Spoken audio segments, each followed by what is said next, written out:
Bonjour et bienvenue sur Décodeur Bebop où on va résumer l'actualité algérienne et du monde en quelques minutes.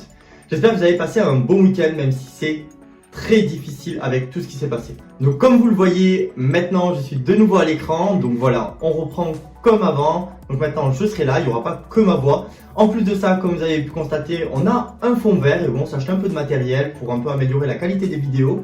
Donc j'espère que ça va vous plaire. Si vous avez des suggestions, bien sûr, vous nous les dites en commentaire et nous on essaie de continuer à s'améliorer comme ça petit à petit. En tout cas, merci vraiment pour tous vos messages et tout votre soutien, ça nous fait vraiment chaud au cœur.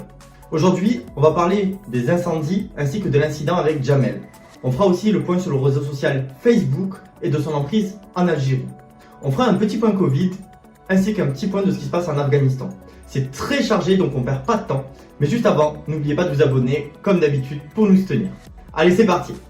Après une semaine intense, la protection civile annonce vendredi dernier que les incendies en Algérie sont en voie d'être maîtrisés. Plus de 70 personnes ont perdu la vie dans les flammes, des villages ont été détruits et certaines communes sont complètement sans électricité, ni gaz, ni téléphone. Plusieurs pompes à essence sont totalement fermées depuis l'explosion à la station-service de Ain El Hammam. Le bilan est lourd et il risque de s'alourdir puisque des personnes restent pour l'instant disparues. Pour lutter contre le feu, les Algériens ont fait preuve de solidarité et ils ont pu recevoir parallèlement du soutien de plusieurs pays tels que la France, l'Espagne ou encore la Russie. Abdelmajid Tebboune s'est présenté hier à l'hôpital militaire de Ain Nedja et à l'hôpital de Douaira où il a soutenu les victimes. Il a déclaré « Vous êtes des combattants. Ce que vous avez fait est un sacrifice pour la patrie et pour Allah pour sauver des âmes. » Il a aussi rassuré les familles en ajoutant « Le pays mettra tous les moyens qu'il faut à disposition de ses enfants. Ils sont des combattants, des exemples pour les Algériens. » Il a ensuite annoncé la construction d'un hôpital pour les brûlés et aussi l'achat de nouveaux bombardiers d'eau. À savoir que jusque-là, en fait, l'Algérie n'avait aucun canadair ni bombardier d'eau pour gérer les incendies. Concernant le crime commis à l'encontre de Jamel,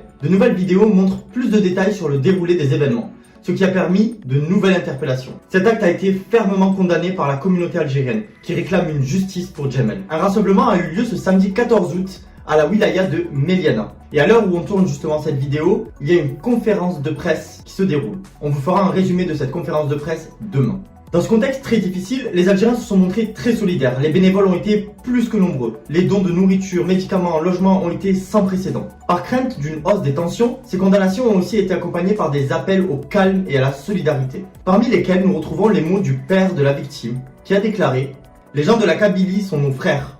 Nous ne cherchons pas la fitna. » Il aurait aussi déclaré dans une interview « Les auteurs de ce crime ont affaire avec la justice et c'est la justice de trancher, non à la revanche. » L'enquête sur l'origine de ces feux est toujours en cours, mais rien d'officiel n'a été déterminé. Les réseaux sociaux ont beaucoup été utilisés par les Algériens en quête d'informations pour exprimer leurs opinions, que ce soit au sujet du Covid, des incendies ou de Jamel. Pourtant, il y a un réseau qui prend un tournant en Algérie, c'est Facebook. Et c'est justement le sujet suivant. Alors que des dizaines de milliers d'Algériens utilisent Facebook, le gouvernement a décidé d'en restreindre sa portée. Le président Tebboune avait déjà commencé à mettre en garde les citoyens algériens au sujet de ce réseau social. Dans un entretien avec des représentants de la presse le dimanche 8 août, il aurait déclaré « Je mets en garde les citoyens contre Facebook. Il provient d'un pays qui ne veut pas du bien à l'Algérie. » Selon le gouvernement, Facebook serait un terrain dans lequel circulent de fausses informations, destinées à semer la terreur dans le pays, mais aussi à nuire à la sécurité nationale. Et pour prévenir de tout le mal que pourrait causer Facebook, il a annoncé la mise en place d'un pôle pénal dédié à la lutte contre les crimes cybernétiques. Jeudi dernier, donc le 12 août, dans un communiqué publié par le ministère de communication du gouvernement, ils ont raffermi leur position concernant Facebook et accusent celui-ci d'être une arme contre le peuple et l'État. Selon ce communiqué, les contenus relayés ces derniers jours sur Facebook constituent une atteinte et une menace aux intérêts à la renommée de l'Algérie. Pour appuyer ces propos, le ministère rappelle un événement qui s'est déroulé lors de la fête de l'indépendance. Des images de la période de l'Algérie colonisée ont été diffusées sur Facebook, mais elles auraient été masquées. Selon le ministère, ces images auraient été masquées pour la seule et unique raison d'empêcher le peuple algérien de faire connaître l'histoire de son pays. Le communiqué conclut en reconnaissant l'importance des nouvelles technologies, de la communication, mais ne demeure pas moins déterminé à défendre la souveraineté numérique nationale et à protéger les intérêts de son peuple et des citoyens d'activités subversives.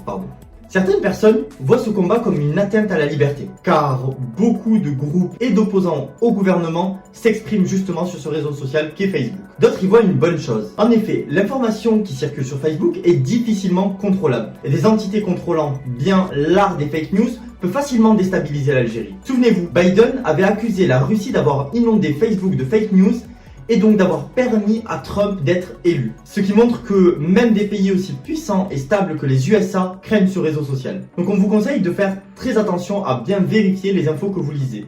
Et à vérifier aussi que les profits qui les postent ne soient pas en fait de faux profits, ce qui arrive très souvent. Donc ne vous embêtez pas plus avec ça, on passe à la suite. Donc contrairement d'habitude, on n'en parle pas en début de sujet, on va plutôt en parler maintenant et assez brièvement, c'est le Covid.